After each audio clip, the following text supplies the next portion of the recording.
Well, good Monday morning. When I wore this shirt to church last night and then planned to wear it on my flight home today, and grabbed this hat to wear on my flight home. I didn't wear the hat to church.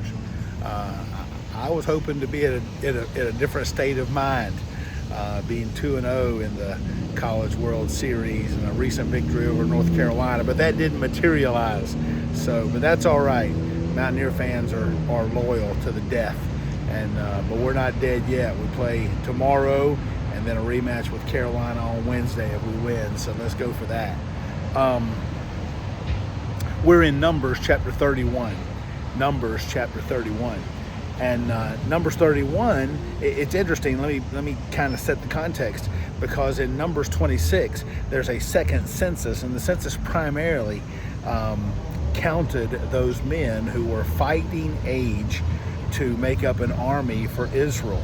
And Numbers 31, God says, Moses, your last big item on your agenda is to take Israel to war against the Midianites, take vengeance on the Midianites, and then you'll be gathered to your fathers in death. So that was going to be the plan. So, well, who are the Midianites? We see them later in the book of Judges. Gideon was the judge who God raised up to defend Israel against the Midianites. But to find out who the Midianites are, we go back to the book of Genesis. In Genesis 23, Sarah, Abraham's primary wife, died. But in chapter 25, he married again. He took Keturah for a wife, and God gave them several children, one of those being Midian. So Midian, the father of the Midianites, was actually half-brother to Isaac, the father of Israel. So that's all for context. There were times when Midian was an ally to Israel, but there were also times when they were allied with Edom or Moab against Israel. If they were closely aligned with Edom and Moab, they may have taken Beth Peor, Ashtaroth, and many of the other false gods of the region, the area. Nevertheless, God said, hey, go get vengeance against Midian. And that was Moses' agenda. We see that in Numbers 31.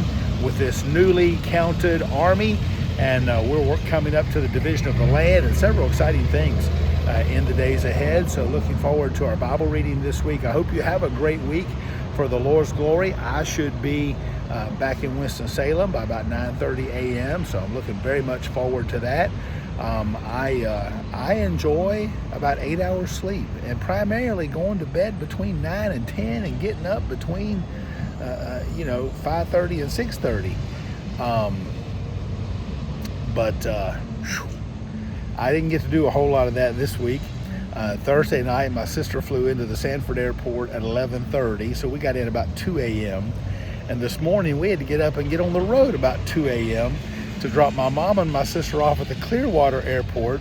I'm on the way to return my car to the Lakeland airport and board my flight back to Concord, and then make the 50-minute drive to Winston-Salem. So nevertheless, appreciate your prayers. It's been a fun week, little church work, a little family time, and enjoyed it very, very much. And look forward to being back in the saddle and back in the pulpit on Wednesday. Hope you have a great Monday for His glory. God bless.